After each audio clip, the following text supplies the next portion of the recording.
Bueno, ¿cómo les va? ¿Cómo andan? ¿Bien? Bueno, hoy vamos a ver un tema que en realidad es una ciencia, es una especialidad. Hoy la vamos a ver en escasamente en una horita. Vamos a repasar años de historia para saber qué es la bioética y para saber por qué nace la bioética. Es una ciencia relativamente nueva, una ciencia que nace alrededor de los años 70, no es nada antes de Cristo como vamos a ver ahora, ¿sí? Pero es una ciencia relativamente nueva y surge a partir de ciertos acontecimientos. Primero vamos a ver qué es la bioética. La bioética es una disciplina que habla sobre la vida. ¿Y qué de la vida? Todas las etapas de la vida, comportamientos éticos de todas las etapas de la vida, desde el niño por nacer, infancia, adolescencia, adultez y adultez mayor con directivas anticipadas, ¿sí? No sé si el profe les alcanzó a mencionar algo de las directivas, todavía no. Que es cuando uno decide que y autoriza o no hacer determinadas terapias porque lo decido yo, ¿sí? ¿Por qué? Se sustenta en la razón. ¿Qué quiere decir? Todos mis comportamientos tienen un porqué. Y a partir de esta ciencia se respeta la autonomía. ¿Qué estuvimos viendo de autonomía? Piensen los temas que han visto con el profe. ¿Qué han visto sobre autonomía? Yo decido, yo doy permiso, yo acepto un tratamiento o rechazo un tratamiento. ¿De qué estoy hablando? Consentimiento. Ay, sí, más fuerte. Consentimiento informado. De consentimiento informado, ¿sí? A raíz de esto surge el consentimiento informado. Yo autorizo a que se me haga tal tratamiento o yo no lo autorizo. ¿Puedo dar mis razones? Sí, las puedo no dar. Yo no lo autorizo. Por eso es que surge este tema de la bioética sustentada en la razón. Y esta bioética me permite tomar ciertas decisiones. Yo puedo, de acuerdo a la respuesta del paciente, tomar la decisión de seguir el tratamiento o suspenderlo, porque el paciente firma que no quiere seguir, firma que no lo quiere hacer. ¿Yo qué hago? No me importa, yo sigo porque tengo que cumplir en la facu, a mí me exigen y yo tengo que cumplirlo, sí, pero es que yo no quiero ese tratamiento. Pero usted no me puede interrumpir el tratamiento. Sí, claro. Entonces aparece esta ciencia que se llama bioética. Ya vamos a ver quién la funda, ¿sí? Unión de los vocablos bios y etos, que es vida y comportamientos. Comportamientos que yo voy a tener hacia la vida del otro. Situación que no se respetó y ya vamos a ver por qué. ¿Qué ámbitos de aplicación puede tener esta bioética? 1. Bioética clínica, consultorio, box, actividades diarias de ustedes. Siempre tengan en cuenta que todas estas cuestiones que uno les enseña y uno les explica, no es en un mundo que no existe, no, es en la clínica, en la realidad, con la historia clínica, con el paciente sentado. Entonces, ¿a dónde aplico yo un comportamiento ético? En la toma de decisiones. ¿Por qué éticas? Porque mi decisión de ofrecerle un tratamiento al paciente está basado en lo que el profe les explicó en la Lex Artis, ¿sí? Está basado en las normas y leyes del arte de curar. Por eso yo me respaldo en eso y tomo decisiones. En el inicio y final de vida, como les dije recién, yo tomo decisiones éticas sobre el aborto, la reproducción asistida, la eutanasia, siempre y cuando intervenga la decisión del paciente. En la investigación biomédica, y esto surge, ya vamos a ver a partir de qué, pero no se tenía en cuenta en la investigación médica la experimentación en seres humanos. Hoy, para hacer un estudio, impacto del flúor, te van a decir, oh, es re inofensivo. Inofensivo, de acuerdo a la dosis, ¿no? Para esa investigación, si yo voy a realizarla sobre seres humanos con un grupo testigo, un grupo control, tengo que tener autorización de un comité de bioética. Cosa que en una época no se tuvo en cuenta y así esas cosas pasaron. En políticas de salud pública, a ver, denme un ejemplo de esto. ¿Cuándo se aplica la bioética en políticas de salud pública? ¿Ustedes lo vivieron? En el 2020 con la pandemia. ¿Se acuerdan todos los planteamientos que había en la pandemia? Cuando no alcanzaban los respiradores, ¿se acuerdan? ¿Y a quién de ustedes 10 les doy el respirador? ¿Cómo hago? ¿Cómo decido? Entonces empiezan a surgir preguntas, ¿sí? Y empiezan a surgir los por qué. La voy a elegir a ella y lo voy a elegir a él, ¿por qué? Porque están en menores condiciones de salud, por esto.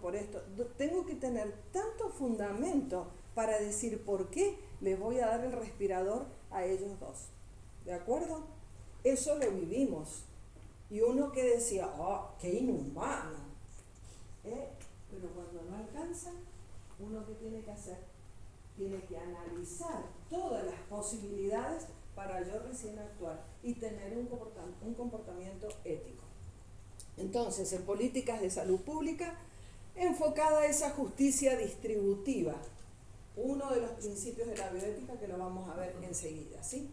Justicia distributiva, acceso equitativo. ¿Todos tenían derecho a tener respirador?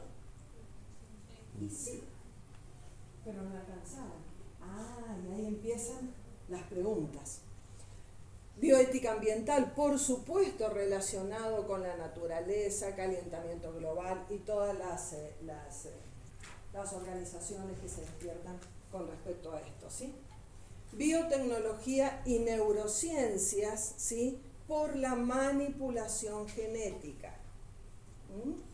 Entonces, en estos ámbitos son los principales ámbitos en donde la bioética actúa, donde la bioética está presente y donde yo debo darles respuestas a la bioética para que me dejen actuar.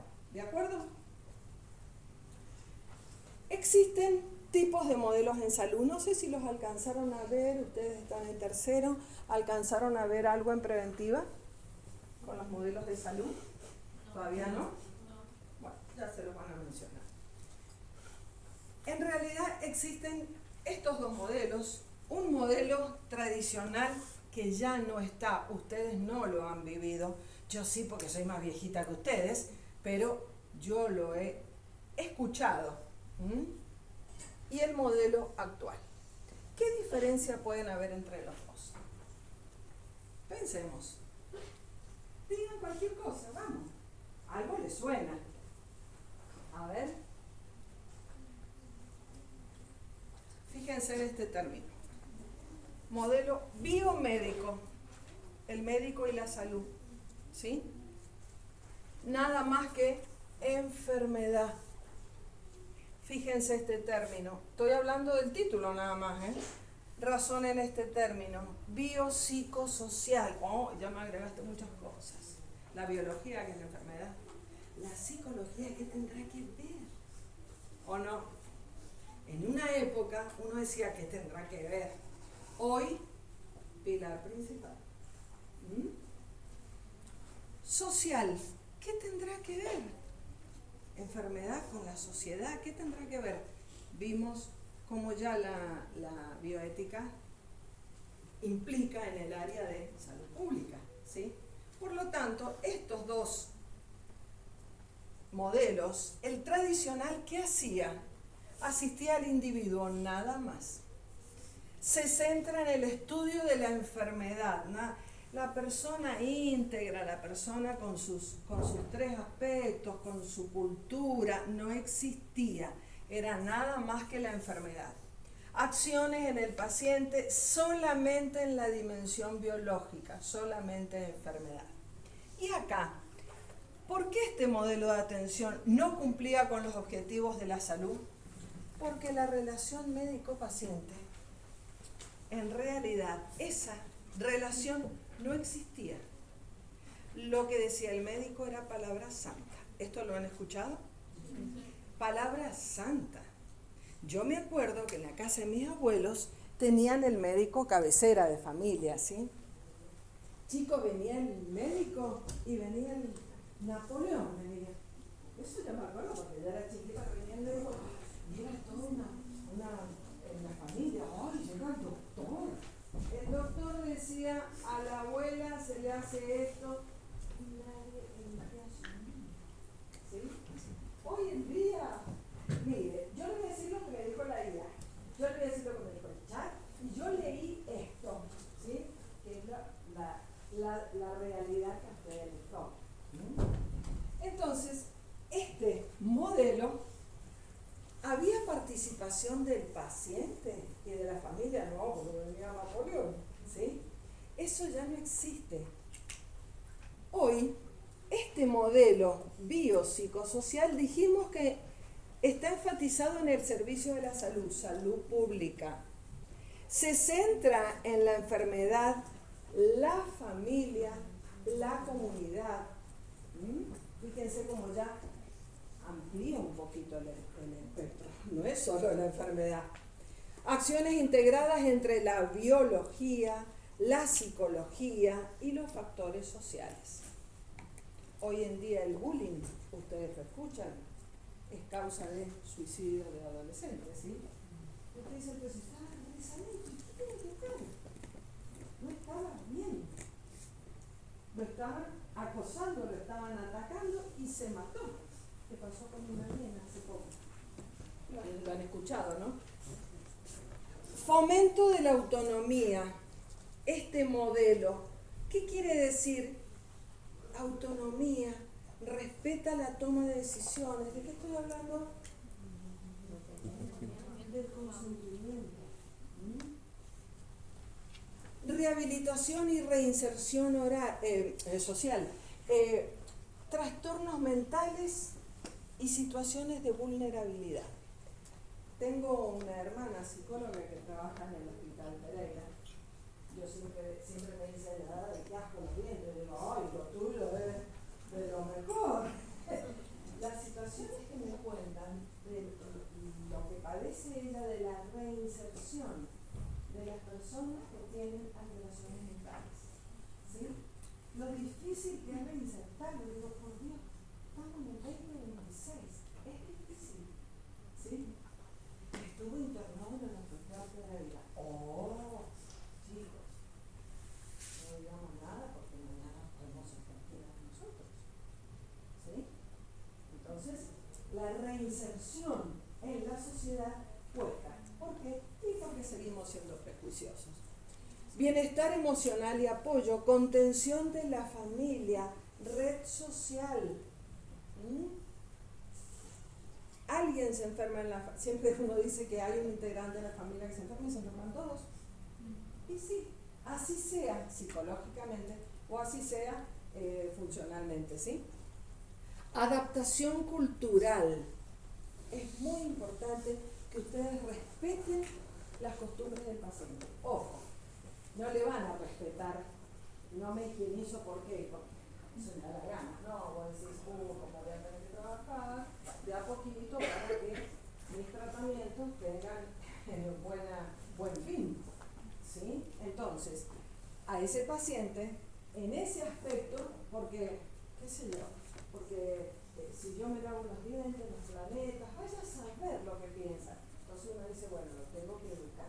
Entonces lo que hacen en los box y en los consultorios es educación para la salud, permanente, ¿o no? Entonces, pero sí voy a tener en cuenta su cultura. Ya vamos a hablar en algún momento con el profe de los testigos de Jehová, ¿sí? Y personas que tienen otras creencias, equivocadas o no, yo se las tengo que respetar. No les puedo decir, y bueno, mira, yo tengo que hacer esta extracción y no me interesa tu religión. No, ¿por qué? Porque es su forma de ser. Que sí le diga, mira, vos hacé el tratamiento alternativo que quieras, porque eso le va a hacer bien, pero aparte vas a higienizarte, aparte vas a tomar medicación porque tenés una infección periodontal importante, no sé, ¿sí? Educar al paciente de que él tiene esa cultura, se la respeta, pero de a poquito le van inculcando lo otro, ¿de acuerdo? Por eso es que decimos que adaptación cultural es tan importante. Bien, aparece una gran pregunta. ¿Saben por qué? No, ni se lo imaginan. ¿No? ¿Mi amor? Sí, claro. Pero a raíz de qué evento surge y dijeron, basta, acá llegamos a algo que hay que hacer. ¿A las experimentaciones de la guerra mundial? Sí, señor. Ahí vamos ahí. En la Primera Guerra Mundial también ocurrieron, pero en la Segunda ya fue una organización contra el ser humano en realidad. Entonces surge esta ciencia.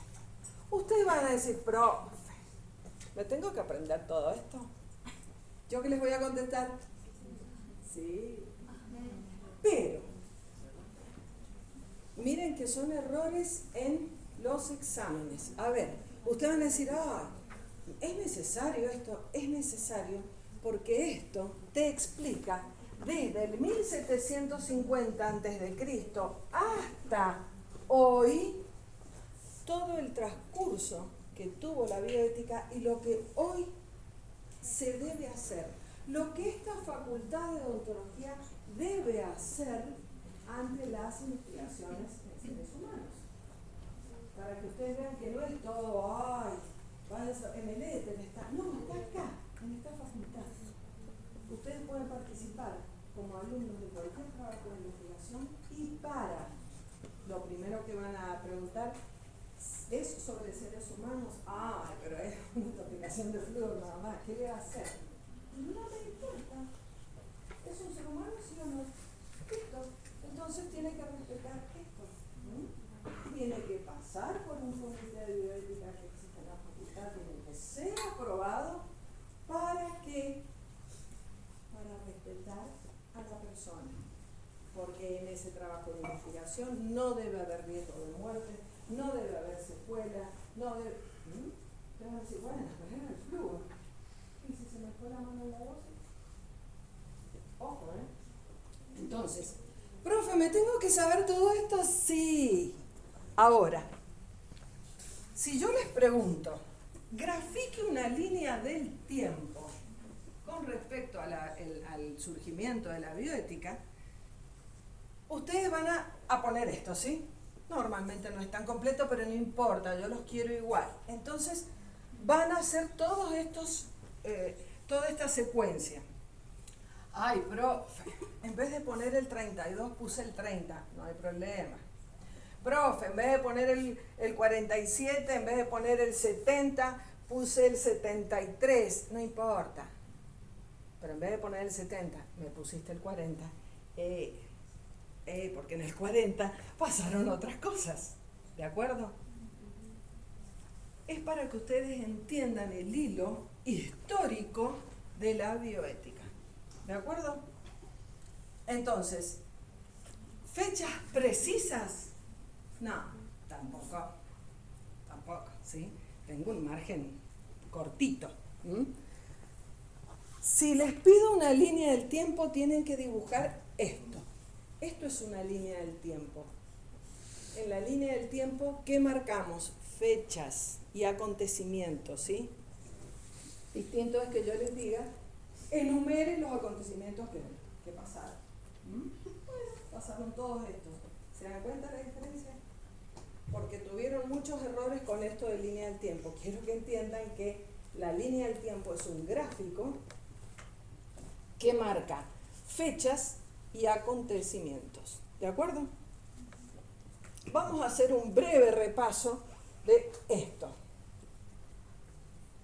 Yo se los traigo de recordatorio acá arriba. Esto es como cuando uno va de paseo. Usted está aquí, bueno, usted está aquí, en el código de Hammurabi, ¿sí?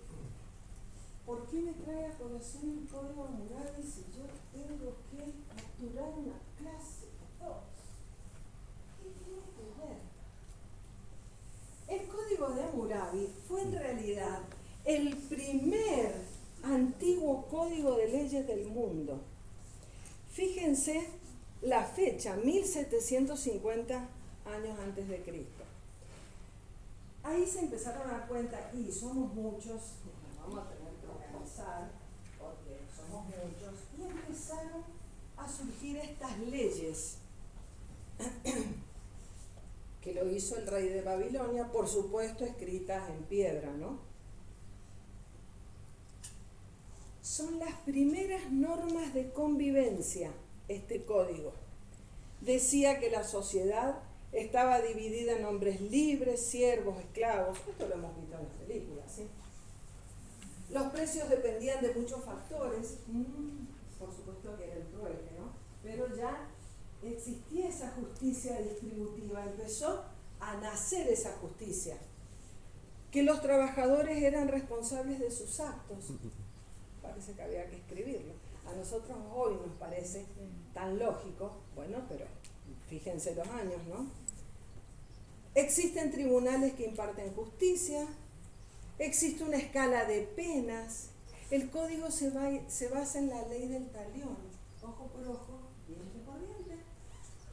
Cualquier falso testimonio era delito mayor, se busca igualdad jurídica, la pena de muerte era común.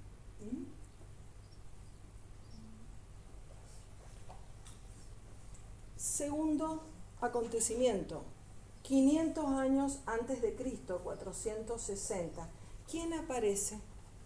Médico griego Hipócrates. Lo han escuchado. Ustedes cuando se reciban van a rendir un juramento, es un juramento hipocrático. Este juramento hipocrático es de carácter ético, es obligatorio para recibirse, por lo menos en la Facultad de Medicina y Odontología, es de carácter obligatorio, es de carácter ético, basado en la responsabilidad y la conciencia. Solo nos recuerda, ¿quién nos recuerda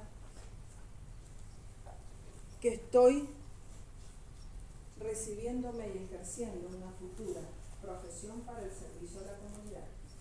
Me recuerda eso. ¿Qué más me recuerda? Que tengo que ejercer mi profesión con dignidad y conciencia. Esto es una síntesis del juramento, ¿sí? Que la salud y la vida van a ser la salud y la vida del paciente van a ser mis prioridades. Que no se interpongan condiciones de religión, nacionalidad, lo que recién les decía de cultura. No utilizar ni aun bajo amenaza los conocimientos odontológicos contra las leyes y los derechos de la humanidad.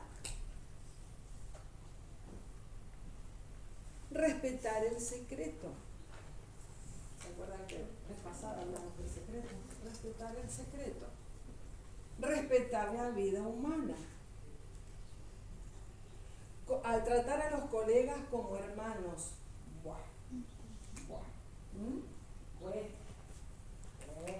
Pero hay que trabajar y seguir trabajando, no cuenta. Eso es lo que van a jurar.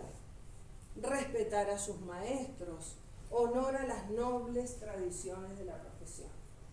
Fíjense que el juramento hipocrático apunta al comportamiento humano. Todo esto lo dijo Hipócrates 500 años antes de Cristo. parece que fuera para nosotros hoy, ¿no es cierto? Y nos recuerda un poquito y así todos decimos, va, vamos a tener que reforzar esta parte. Eso lo dijo él 500 años antes de Cristo. Así todo, a pesar de que Hipócrates dijo eso y estableció esas normas éticas de convivencia, ¿qué pasó? En 1932 aparece un experimento. Este experimento, que fue un estudio clínico entre el 32 y el 72. Ustedes van a decir, 40 años de estudio. Sí, porque hubieron cositas. Aparecieron algunos temas no tan santos. En el 32 comienza este experimento. Este experimento, como no era non santo, se cajoneó. Nada más que 30 añitos, 40 añitos. Y ya vamos a ver qué sucedió con este experimento. Que, miren que estaba llevado a cabo por el Servicio de Salud Pública de los Estados Unidos. No es tampoco que uno siempre idealiza hoy los Estados Unidos. No, todos los países tienen sus cosas buenas y sus cosas malas, ¿sí? Entonces, ¿en qué consiste este experimento? Querían ver cómo evolucionaba la sífilis. Entonces, ¿qué hacían? Inoculaban a los pacientes afroestadounidenses, nada más que la raza negra. Fíjense y vayan leyendo. Nada más que la raza negra, se los infectaba. Se hizo un estudio en 600 personas, se los infectaba. Y entonces veían cómo iba evolucionando. ¡Ay, qué lástima, se me murió! Ella, ¡ay, quedó re grave! Ella se salvó, ¡oh, qué suerte! ¿Sí? Actitudes que uno dice, por Dios, existieron, y peores. Esos tratamientos eran tóxicos, peligrosos y de efectividad cuestionable. ¿Me podía salir o no? Si total era un ser humano y era de raza negra. ¿Van leyendo? ¿Qué fue lo que pasó más grave? Que a los pacientes les mintieron. No tuvieron su consentimiento. Ustedes van a decir, bueno, un detalle, ¿no? No tuvieron su consentimiento. No habían sido notificados del diagnóstico, ¿no? El paciente no tenía idea. Y todo esto se lo cambiaban por comida. Te vamos a dar comida, la vas a pasar re bien. Hambre no vas a tener, pero no sé si vas a sobrevivir a este tratamiento, ¿sí? Durante las primeras fases de la investigación se hizo otra experimentación. Bueno, nos vamos a curar vamos a probar, si me sale, si no, no hay problema. Que vamos a probar con mercurio y ismuro. El mercurio ustedes saben que es altamente tóxico. No resultó, se me morían los pacientes. Entonces dijeron, bueno, esperemos hasta que aparece la penicilina que logró curar la sífilis. ¿Cuántas personas murieron? Eran 600 afroestadounidenses, ¿sí? Como apareció la penicilina, y esto quedó cajoneado. ¿Se murieron? No se murieron. Lo cajonearon. Pasaron muchas cosas, muchos años y muchas cosas, pero este fue el puntapié para la investigación. Las autoridades decían que esta gente tenía mala sangre. ¡Ey, naciste con mala sangre! Así les mentían. Entonces, podés estar expuesto a imprecisas enfermedades. Mirá cómo se cubrían. Imprecisas enfermedades, ¿sí? Pero fíjense, estos dos círculos amarillos inicia en el 32, pasa todo esto y en el 70 vuelve a salir a la luz. Ya vamos a ver por qué. ¿Se pudo cajonear 40 años? Sí. Porque querían ocultar lo que ellos estaban practicando, que era practicar con seres humanos. ¿Qué problema había? Entonces, aparece en el 45, ¿qué situación? La Segunda Guerra Mundial. Y este fue el principio del fin de estas situaciones inhumanas, atropelladoras, todo lo que le quieran llamar, ¿sí?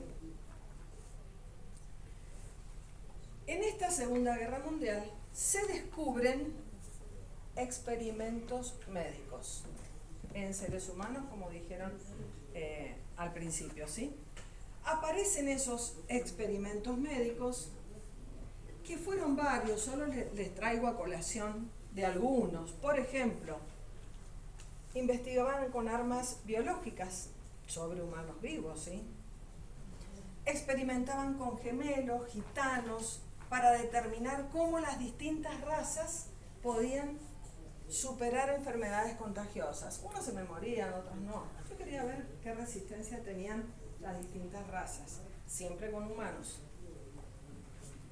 Experimentos de hipotermia, cómo los pilotos de la guerra podían caer en aguas muy heladas. Querían saber cuánto tiempo podían soportar esa hipotermia. Entonces, a las personas las sometían hasta que se muriera. Entonces yo sacaba la cuenta, iba a poder estar tanto tiempo el piloto, y bueno, él se me murió, bueno, no hay problema, pero yo quiero saber cuánto dura el piloto alemán, ¿sí? Experimentos con trasplantes óseos, fotos verídicas, a ver si en un trasplante se te infectaba, no, te morías. Bueno. Experimentos sobre la malaria, eran infectados con mosquitos para saber cuánto tiempo durabas. Experimentos con la sulfamida, eran infectados con bacterias y neurotoxinas para también ver qué efectividad tenía. Si te morías, bueno, me salió mal, y si no, vamos andando. Experimentos con agua de mar, no los alimentaban y les daban agua salada para saber, por supuesto que los llevaban a la muerte, porque también podían caer los pilotos y aviadores al mar. Entonces, ¿qué pasa si tenían que tomar agua de mar y se iban a morir? Bueno, así era el diagnóstico que hacían, ¿sí? Experimentos de esterilización con radiación. Efecto del gas mostaza. Averiguaban la altura y la presión también para los pilotos, encerraban a los prisioneros en cámaras de baja presión a ver hasta cuánto resistía, ¿sí? Entonces yo tenía un problema. Hace muchísimo, años de atrocidades. Entonces, con respecto a los niños, aparece la enfermera, que es la única mujer que participa del juicio de Nuremberg. Ella era la que recibía a los niños, los seleccionaba. A ver, a él vamos a probar con la sulfamida, a él vamos a hacerle la deshidratación, a él esa atrocidad, ¿sí? Y ella era la que los recibía. Experimentaban estripando y reimplantando partes del cuerpo, a ver si respondías o no. Y estos eran los campos de concentración donde tenían a la gente con la cual experimentaban, ¿sí? Horroroso lo que les muestro, ¿no? Una síntesis de la síntesis. Entonces, a raíz de estas atrocidades médicas, porque habían médicos, el famoso doctor Mengele, no sé si lo han escuchado, que después se instaló en Brasil, fue perseguido, lo encontraron. Bien, Estas atrocidades médicas hacen que nazca la bioética. Por supuesto que, como todo, los primeros que empezaron a hablar en el año 70, ya vamos a hacer una breve síntesis, y era gente muy perseguida, ¿sí? Vos me vas a hablar a mí de las atrocidades que yo hice si yo estaba investigando. Sí, pero mira las consecuencias. Bueno, una vez me salían y otra vez no, ¿sí? A esa gente, que fueron los primeros en hablar de bioéticas y decir, che, me parece que esto no está bien, empezaron alrededor de los 70, ¿sí? Al fin de la Segunda Guerra Mundial aparece el juicio a los médicos. ¿Todo esto les suena? ¿Han visto alguna película afín a esto? Han habido películas y series excelentes de esto, documentales, ¿no? Bien. Este juicio a los médicos, médicos del horror, acá empieza a preguntarse y a plantearse de que esos experimentos eran atroces a partir de estos juicios, ¿sí? Este en realidad fue el puntapié importante, 1945, un tribunal internacional formado por Estados Unidos, Gran Bretaña, Francia y la URSS, que es hoy Rusia, la URSS en ese momento, catalogaron esos actos como crímenes de lesa humanidad. ¿Qué significa crímenes de lesa humanidad? No van a prescribir nunca, ¿sí? A eso se le llama lesa humanidad. Pase lo que pase, no prescriben. Ay, lo indultaron, no existe. No hay manera de perdonar. Eso se considera un crimen de lesa humanidad. Entonces, el juicio de Nuremberg, cuando termina, empiezan a aparecer, bueno, terminó el juicio, ¿qué conclusión vamos a sacar de esto?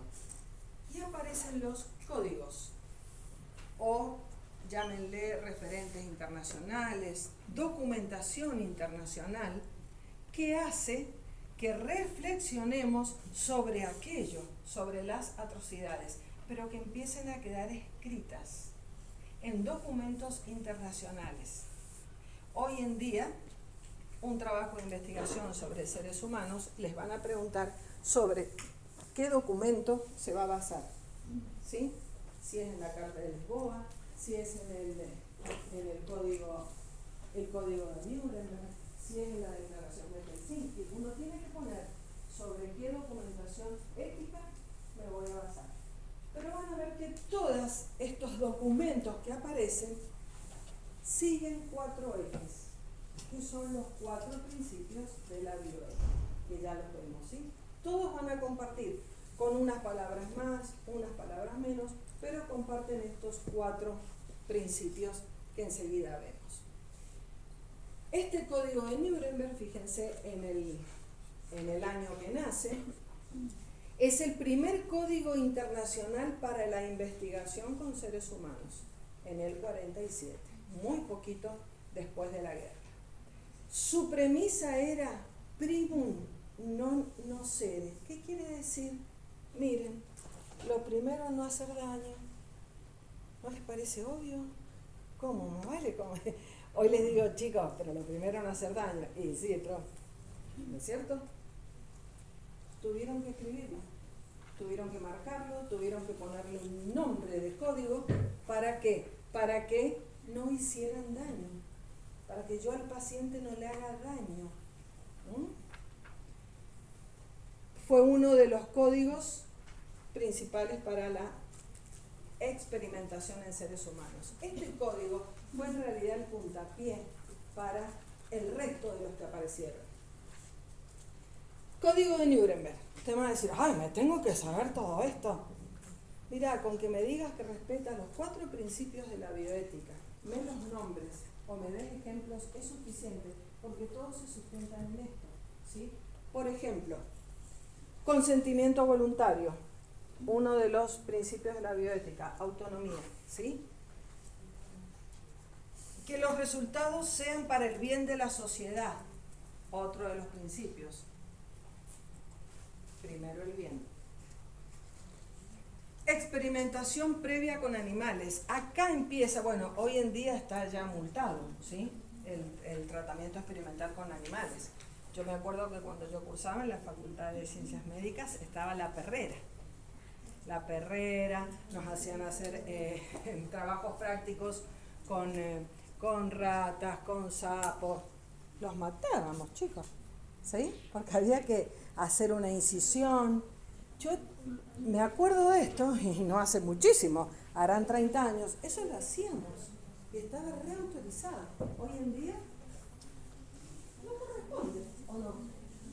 Pero tuvieron que pasar muchas cosas para que pudiéramos llegar a esto. Ningún experimento debe producir la muerte o daño. El grado de riesgo tomado no debe exceder para que yo haga daño al paciente. Por eso es que uno en esos trabajos de investigación debe decir cuál es el riesgo y cuál es el beneficio. Si el riesgo supera el beneficio, no te lo van a autorizar. ¿De acuerdo? Porque lo tengo que demostrar. El grado de riesgo no debe exceder. Facilidades óptimas para proteger al paciente. Ay, si va a hacer un tratamiento con flúor, no pasa nada. No, ¿cómo le vas a proteger al paciente en el caso de que él ingiera más, en el caso de que él no respete la dosis? Que sean científicamente calificadas las personas que intervienen en un trabajo de investigación. El sujeto debe tener la libertad de poner fin a esta investigación. No quiero participar más. No, pero es que ya empezamos. No quiero participar más. ¿Sí? Lo debo respetar.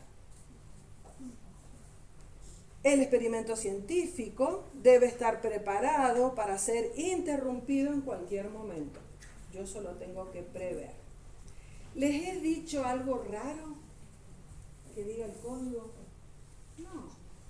Les estoy diciendo las normas que hoy nos parecen comunes y obvias, ¿sí? Pero tuvieron que pasar estas cosas para que realmente ocurriera. En el 48 aparece la Declaración Universal de los Derechos Humanos, en el 48. Yo como ser humano tengo derecho a ser informado. Les estoy diciendo palabras del profe, ¿eh? Ser informado. Tengo derecho a elegir. Tengo derecho a interrumpir. ¿Sí? Estos fueron 58 miembros en la ONU, sesionaron en París y aprobaron los derechos humanos. ¿Por qué es importante esto? Porque aparece en los diarios, aparece como muy novedoso los derechos humanos. Aparecen en el 48. ¿Qué dicen?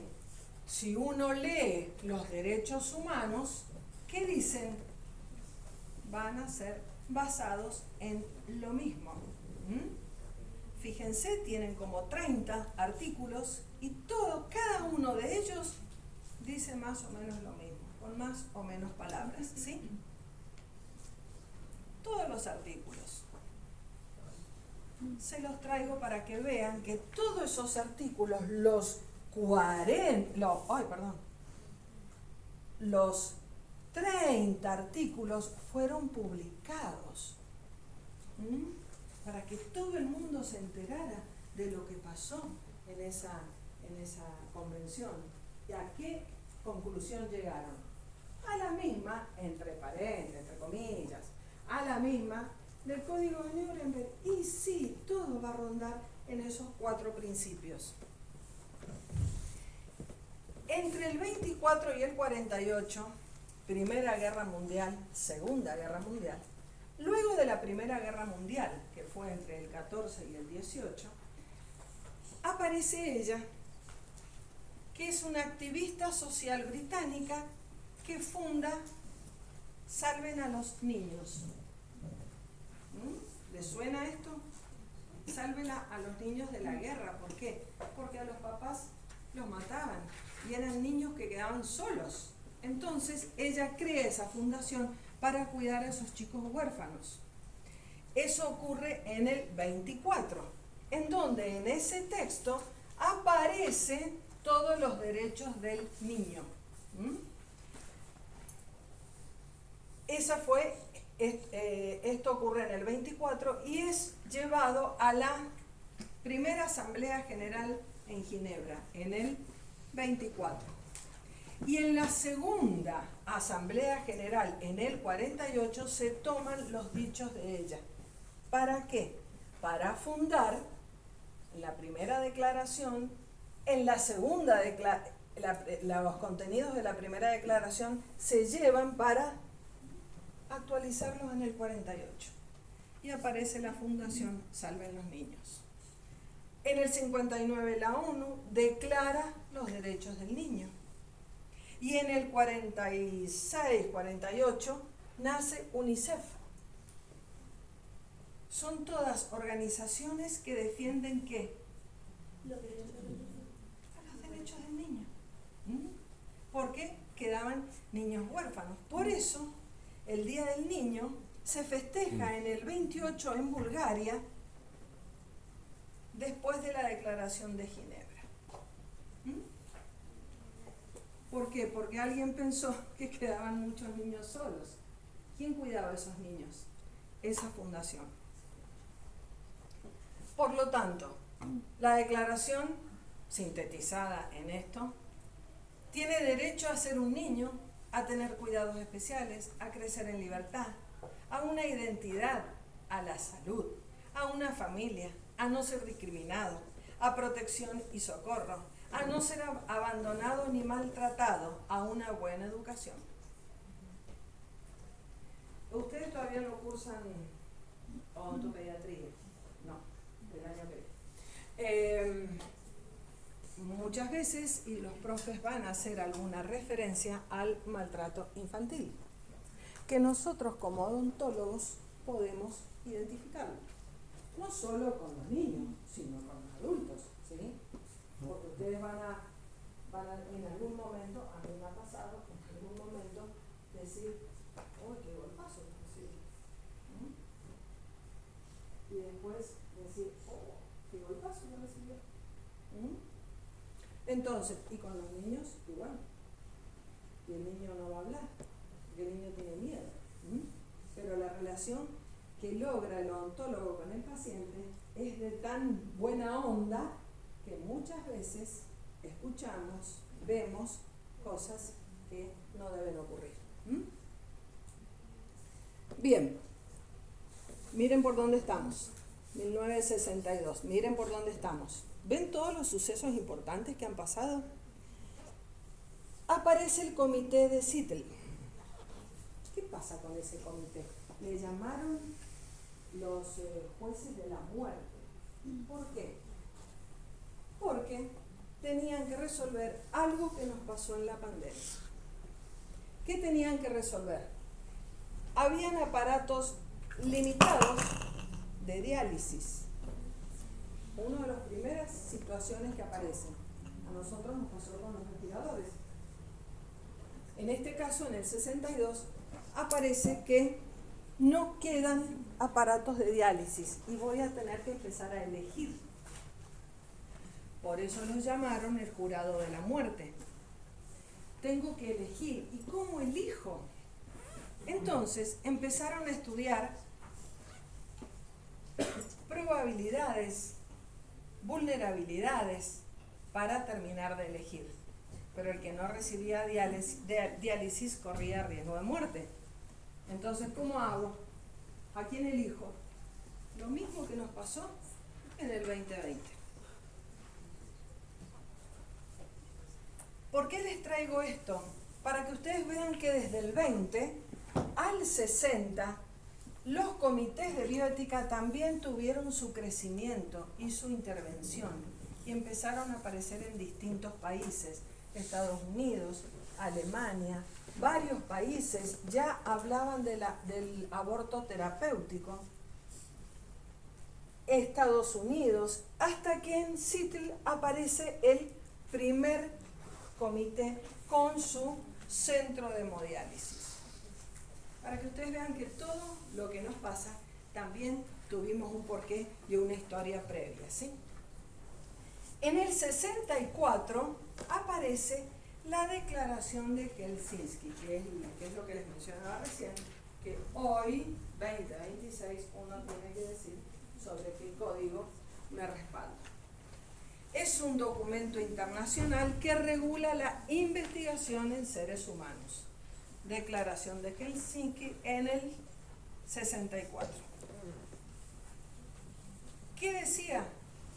Valor social de la investigación, validez científica del estudio, selección equitativa de los participantes, respeto por los derechos, relación riesgo-beneficio, consentimiento informado.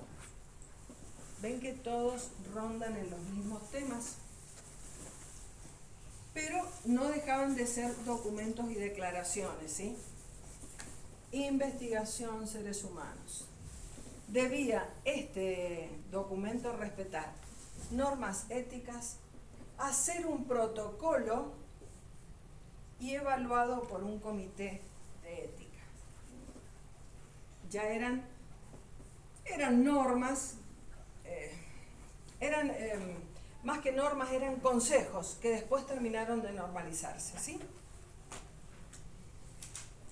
¿Se acuerdan el experimento que había empezado acá? ¿Se acuerdan? El experimento en afroamericanos. Aparece a la luz acá. ¿Qué pasó? Este periodista, Peter Buxton, dijo, che, ¿qué pasó con aquel experimento? Bueno, empezó a preguntar y lo obviaban. No, acá no pasó nada. No, olvídate, acá no pasó nada. Fue tan testarudo el periodista que logra publicarlo en el Washington Star y en el New York Times. Y cuando se publicó dijeron, ¿qué? ¿Que había un experimento que se cajoneó 30 años? Sí, sale a la luz gracias a él. Es ahí cuando el presidente Bill Clinton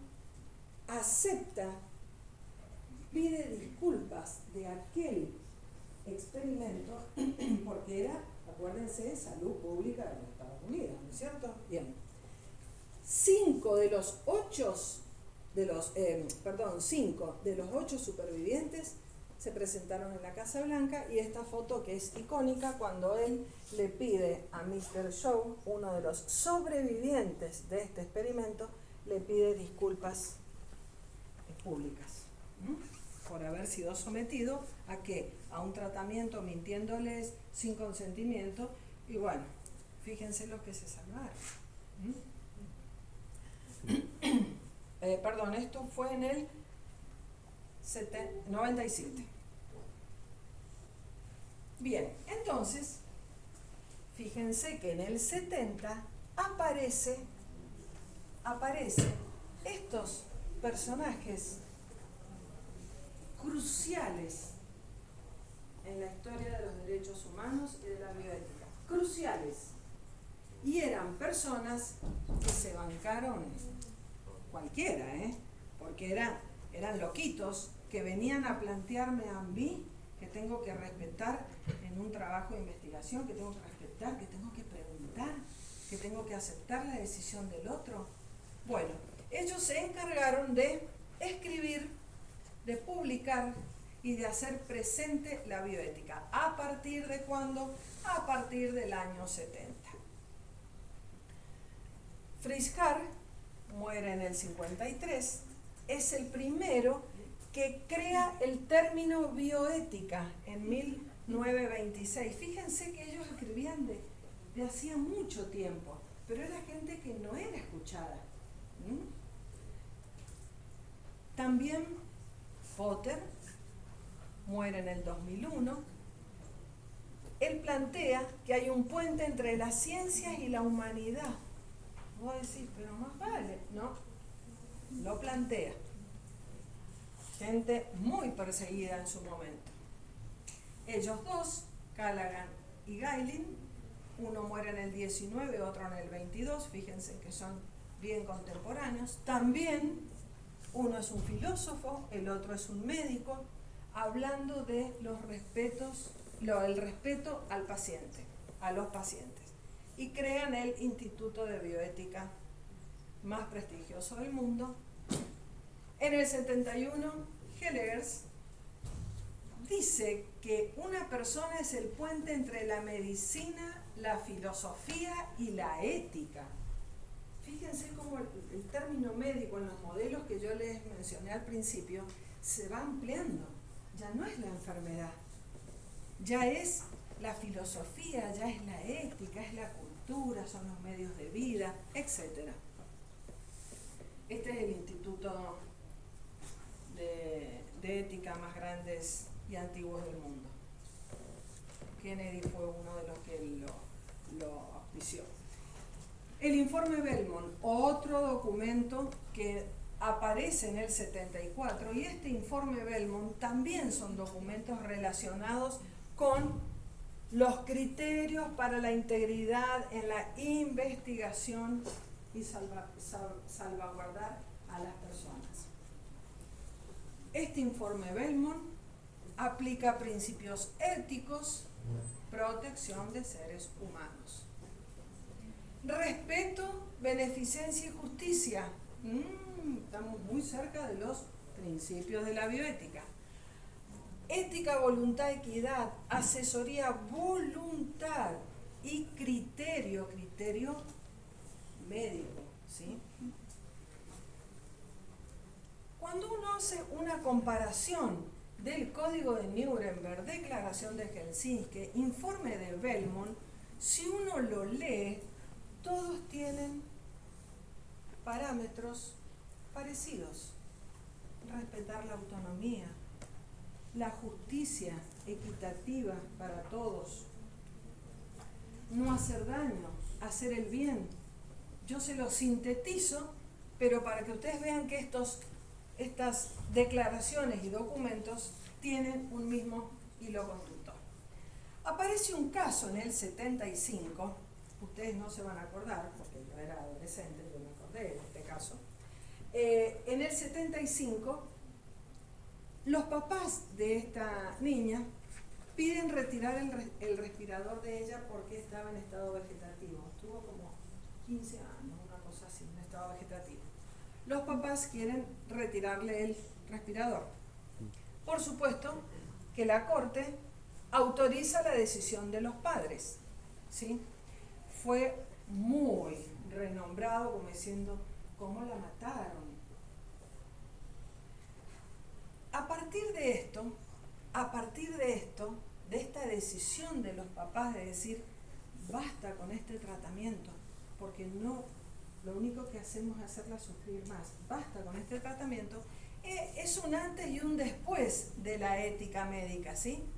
En donde, a raíz de este caso, se establecen directrices médico-legales, aparecen ya normas claras, testamentos de vida, aparece el término muerte digna y aparece la creación en los hospitales de los comités de ética a raíz de este caso, porque estos papás no querían verla sufrir más.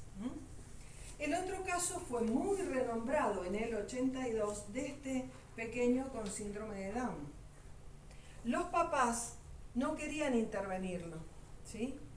Pero la salud pública de Estados Unidos argumentó de que al niño se le negó el tratamiento, agua y comida, no porque sea arriesgado, porque el nene tenía una atresia, no podía tragar, ¿sí?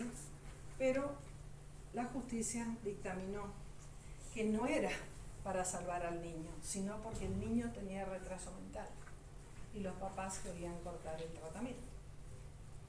Entonces ahí surge y se define el abuso infantil y los derechos de los niños con discapacidad, ¿sí? El último informe Warnock Este es del 78 y este es probable que lo hayan escuchado, que es la inclusión de niños con discapacidad en escuelas, con asistencias de niños sin discapacidad, ¿sí? No voy a decir normales, ¿sí? Porque no es el término. Ella dice que el niño con discapacidad necesita, para su estimulación, estar rodeado de personas que lo estimulen permanentemente. Ella dijo, ¿por qué los tengo que segregar, los tengo que separar, si yo puedo hacer que esos niños se estimulen? Y se demostró que esos niños se estimulan. Por eso es que hay escuelas que tienen la obligación de recibir niños, no sé si son 2 por grado o 3 por grado, ¿lo han escuchado esto? Para la inclusión. Bueno, ella, Warnock, muere en el 19, es la que se le ocurre decir, che, pensemos en estos niños porque necesitan estímulos, ¿sí? Para el alumnado con diversidad funcional. ¿Qué decía? Que todos los niños, en el caso de los niños con discapacidad, todos los niños son educables. La educación es un bien que todos tienen derecho, y ese todo es todos, ¿sí? Por eso es que ella, con este informe, demuestra que deben ser incluidos. Bueno, etcétera, etcétera, de lo que dice su informe, ¿sí? Por lo tanto, la bioética abarca distintas temáticas. Por ejemplo, dignidad humana, sexualidad y procreación, fecundación, esterilización, genética humana, genoma humano, clonación, embrión humano, embrión, aborto, vida en la fase terminal, eutanasia, muerte encefálica, muerte digna. Empiezan allá a aparecer temas muy de la ética, ¿de acuerdo? Entonces aparecen entre el 70, la década del 70 y el 80, aparecen los principios de ellos dos, Tom Beauchamp y Childress. Uno filósofo, otro profesor de ética. Ellos dos, ¿qué hacen? Publican por primera vez los principios de la bioética. A raíz de todos estos acontecimientos, sintetizaron a los principios de la bioética en estos 4. Principio de beneficencia: haga siempre el bien. No maleficencia: no haga el daño. Autonomía: respete la decisión del paciente. Justicia: equitativa, distribuida en forma igual para todos. Ustedes leen esto y van a decir, bueno, profe, más vale. Bueno, pero el más vale, miren todo lo que pasó para llegar a decir, y más vale. Beneficencia: formación permanente para el ejercicio profesional. Acá hablamos de responsabilidad profesional, hablamos de capacitación. Siempre el profe les dice, siempre y cuando lo diga la lex artis, siempre y cuando lo diga el ejercicio de la profesión. Pero para yo ejercer la profesión tengo que capacitarme. Prevalece el beneficio sobre el daño, por supuesto, porque si es al revés no van a aceptar ningún trabajo. No dañar, no intereses personales, resolver colectivamente, terapias nuevas para hacer menos dolorosas y lesivas. No maleficencia, corta, no hacer el mal. ¿Qué es no hacer el mal? Obligación de no hacer daño. Respetar la vida, aplicar técnicas y cuidados correctos, aplicar procedimientos y normas. Principio conocido desde la época de Hipócrates. ¿Cuántos años antes de Cristo? Alrededor 500. ¿Sí? Estamos hablando en el 2026. Autonomía, consentimiento informado. Ya hablaron bastante sobre eso. Justicia: dar a cada uno lo que es suyo. Justicia distributiva. 4 principios. ¿No resumen toda esta historia que hemos relatado? Y sí. En el 2002 aparecen las pautaciones. ¿Qué son las pautaciones? Uno de los documentos internacionales que se deben respetar. ¿Qué dicen estas pautas? Principios: respeto por las personas, beneficencia, justicia. En todos estos puntos habla en cada uno de ellos beneficios, limitaciones, elección en el caso de ensayos clínicos, distribución equitativa, ojo con las personas vulnerables en una investigación, ojo cuando participen niños. En el caso de mujeres embarazadas, proteger la confidencialidad. ¿Se acuerdan que la otra vez el profe les hablaba de secreto y confidencialidad? Y aparece la Declaración de Lisboa. Esta fue una carta internacional que se hizo al unísono en Lisboa y Bali. ¿Qué dice esta Declaración de Lisboa? Derecho a la atención médica de calidad, derecho a la libertad de elección, 4 principios de la bioética, ¿sí? ¿Qué hago con el paciente que está legalmente incapacitado? El paciente en estado de inconsciencia. ¿Qué hago con los procedimientos contra la voluntad del paciente? ¿Qué hago con la información? Todo esto les ha hablado el profe, ¿sí? ¿Qué hago con la información? Derecho al secreto, derecho a la educación sobre la salud, derecho a la dignidad, a la asistencia religiosa. ¿Tengo que respetar las culturas? Sí. Totalmente. Entonces, existen estos referentes, documentos, declaraciones, códigos, llámenle como les llamen, que son las bases de esta bioética. El código de Nuremberg, que aparece después del juicio, la declaración del Helsinki, el informe Belmont, las pautaciones, la Carta de Lisboa, son declaraciones y documentos internacionales que deben respetarse. Por lo tanto, Comité de Bioética. En la Declaración de Helsinki hace referencia al Comité de Bioética que tenía problemas ¿con qué? Con la diálisis, ¿se acuerdan?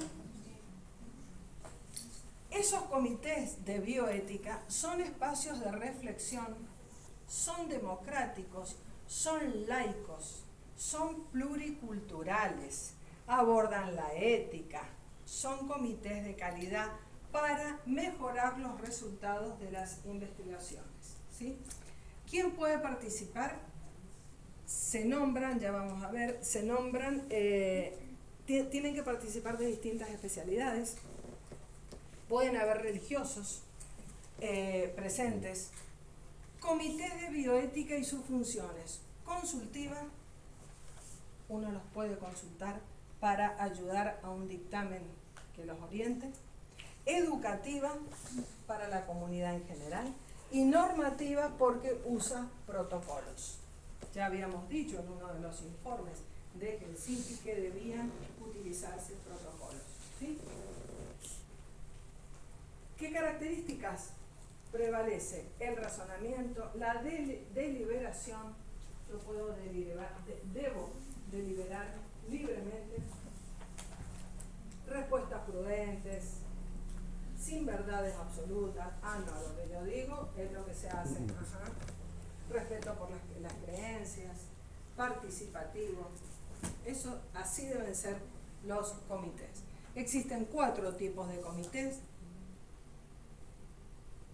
el de carácter normativo consultivo, el comité de las asociaciones médicas profesionales, el comité de ética médica hospitalaria y los comités de ética de investigación, que es el que funciona en la facultad. Por lo tanto, para que ustedes vean que todo lo que les digo no está en el aire. Hoy en día se debe cumplir y se debe conformar. El Comité de Ética de la Investigación de la Facultad de Odontología establece mecanismos de evaluación, control y orientación en las investigaciones sobre seres humanos. ¿Sí? Velar por el bienestar y los derechos de los participantes, observar los trabajos de investigación para que cumplan con esas normas, resguardar la dignidad de las personas que intervengan y cuidar el valor ético, científico y social de los intervinientes. ¿Sí? ¿Cómo se conforma? El actual está conformado por 7 miembros titulares, un presidente, un vicesecretario, vocales, y duran 4 años y son aprobados cada 4 años por el Consejo Directivo. En una época no tenían límites de duración, entonces habían problemas, ¿sí? Lo más democrático, duran 4 años, entra otra gente, entra otra gente, entra otra gente, ¿sí? ¿Sí? Eso fue lo más democrático que se implementó. Los siguientes casos no requieren revisión por un CI, no requieren revisión por ellos. Cuando en la investigación no participan seres humanos, ¿sí? Lo puedo obviar al comité si no participan seres humanos. Cuando se utiliza información pública, siempre y cuando no esté identificados los datos del paciente.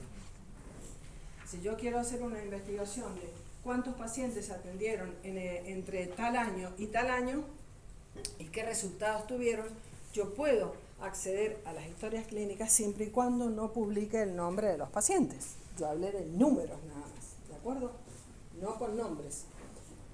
Cuando la intervención se limita al estudio de sistemas de salud o vigilancia en salud pública, todo lo que sea para la salud pública, vuelvo a repetir, sin datos de los pacientes, puedo obviar este 6. ¿De acuerdo? Y hasta acá llegamos. ¿Quedaron dudas? ¿No? Bueno, me alegro.